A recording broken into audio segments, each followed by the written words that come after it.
Mohan army में अफसर था। वह अपनी बीवी और बच्चे के साथ बहुत खुशहाल ज़िंदगी बिता रहा था। उनका इकलौता बेटा लकी पढ़ाई में बहुत अच्छा था। उनके संस्कार भी बहुत अच्छे थे। वह अपने माता पिता का बहुत सम्मान करता था, उनका बहुत ध्यान रखता था। मोहन और उसकी पत्नी सोचती थी कि भगवान ने उन्हें एक कितना अच्छा बेटा दिया कि वो उनका कितना ध्यान रखता है, हम पर कितनी जान लुटाता है। भगवान ऐसा बेटा सबको दे। वह यह सोच सोच के खुश होते कि हमारा एक ही बेटा है, लेकिन देखो कितना अच्छा है। भगवान को धन्यवाद देते देते नहीं थकते। देखते देखते समय गुजरा गया। मोहन अब आर्मी से रिटायर हो गया। वह एक ऑफिसर रैंक से रिटायर हुआ था, जो उसकी पेंशन भी ज़्यादा थी और उसको पैसा भी अच्छा खासा मिला था। लकी अब 25 साल का हो गया और एक अच्छे प्राइवेट जॉब करता है। उसके माता पिता ने सोचा कि अब हमें इसकी शादी कर देनी चाहिए और उन्होंने एक अच्छा परिवार देखकर अपने बेटे की शादी करा दी। अब धीरे धीरे लकी का बर्ताव अपने माता पिता की तरफ बदलने लगा। वह अपने माता पिता से सीधे मुंह बात भी नहीं करता और उनके आदर सम्मान देना भी उसने तकरीबन बंद ही कर दिया था। मोहन ने अपने बेटे से पूछा कि बेटा क्या बात है, आजकल तुम्हारा ऐसा व्यवहार क्यों कर रहे हो? कोई बात है जो तुम्हें सता रही है? तो वह उनसे कोई जवाब ना दिया। मोहन बहुत ही परेशान होने लगा। उसने सोचा जरूर कोई बात है जो यह इस तरीके से व्यवहार कर रहा है। तो उसने उसकी पत्नी से पूछा कि बेटा क्या बात है, तुम ऐसा व्यवहार क्यों कर रहे हो? तो उसकी पत्नी ने सीधे मोहन के मुंह पर बोल दिया कि हमारी परेशानी तो तुम दोनों हो, हमें अलग शांति से रहने दो, हमें अलग से शांति से जीना है, हमें तुम्हारे साथ नहीं रहना। यह सुनकर मोहन के तो होश उड़ गए। उसने सोचा हमारा इकलौता बेटा और एक ही बहू, और उसकी बातें देखो कैसे बातें कर रहे हैं। हम इस उम्र में अपने बेटे के साथ नहीं रहेंगे तो किसके साथ रहेंगे, और यहाँ नहीं रहेंगे तो फिर कहाँ रहेंगे।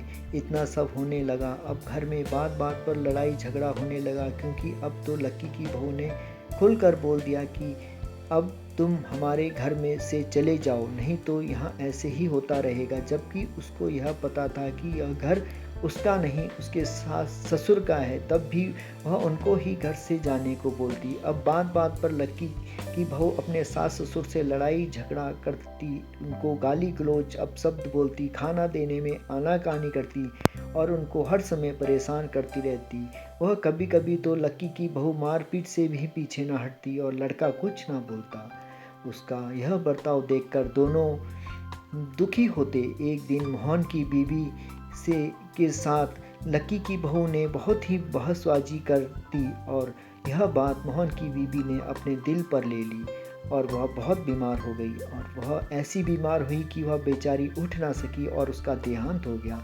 अब मोहन अकेला पड़ गया था। अब जैसे ऐसे टाइम गुजारा, मोहन और बुजुर्ग होने लगा तो मोहन की तबीयत भी कुछ खराब रहने लगी। वह भी दिन रात खांसता रहता। उस बेचारे को खांसी बहुत होती थी, तो बहू को लगता है कि वह बुढ़ा तो हमारा सरदर्द बन गया है और सोने भी नहीं देता। तो उसने लकी को बोला कि तुम या तो इस बुढ़े को यहाँ से बाहर करो, नहीं तो मैं यहाँ से चली जाऊँगी। तो यह सुनकर लकी ने अपने पिता को घर से निकालकर बाहर गैरेज में शिफ्ट कर दिया। उसने एक बार भी नहीं सोचा कि जिस पिता ने इतना बड़ा घर बनाया उसे वो घर से बाहर कैसे निकाल रहा है, और उसकी दवा दारू भी नहीं करता था। तो वह मोहन ने अपनी दवा दारू के लिए जैसे तैसे अस्पताल जाकर दवा लाता, बीमारी का इलाज कराया। अब मोहन कुछ ठीक हो गया। यह बात मोहन को बहुत नागवार गुजरी कि इकलौता बेटा बहू हमारे से इतना बुरा व्यवहार कर रहे हैं। अब यह बात मोहन ने अपने एक मित्र को बताई तो मित्र ने बोला ठीक है, मैं एक उपाय बताता हूँ। अब अगले दिन से ही मोहन अपनी बहू के साथ बड़े प्यार से रहने लगा। उसकी सारी बातें मानता, जैसा वह बोलती वैसा ही करता। और उसकी बहू ने सोचा कि मेरे ससुर जी तो एकदम ही बदली हो गए हैं, यह तो हमारे कहने पर चल रहे हैं। वह बहुत खुश रहने लगी। लेकिन मोहन नहीं भूला था कि इसी के कारण ही उसकी बीवी का देहांत हुआ है। अब एक दिन मोहन ने अपने बेटे को बुलाया और बोला बेटा यह लो, मैं तुम्हारे लिए वर्ल्ड टूर का टिकट लेकर आया हूँ, तुम दोनों वर्ल्ड टूर घूम के आ जाओ।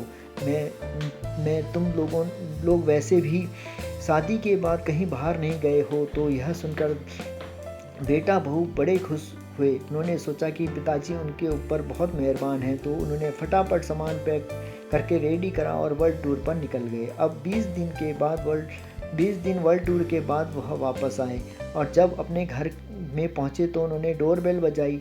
जब डोरबेल बजाई तो अंदर से कोई एक अनजान व्यक्ति निकला। लकी ने पूछा कि आप कौन? तो उस व्यक्ति ने बोला, आप कौन?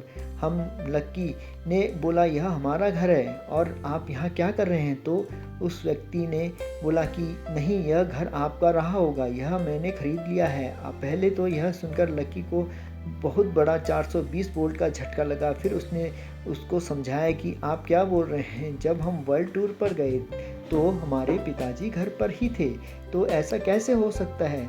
उस व्यक्ति ने बोला, हाँ ठीक, तुम्हारे जाने के बाद ही आपके पिता ने ये सब प्रॉपर्टी बेच दी है और किसी ओल्ड एज होम में शिफ्ट हो गए हैं। मुझे नहीं पता कौन से। अब लकी और उसकी बीवी क्या गए? वह तो दरवाजे पर ही खड़े रह गए और उनके पास कोई दूसरा जगह भी नहीं थी जहाँ वह जा सके।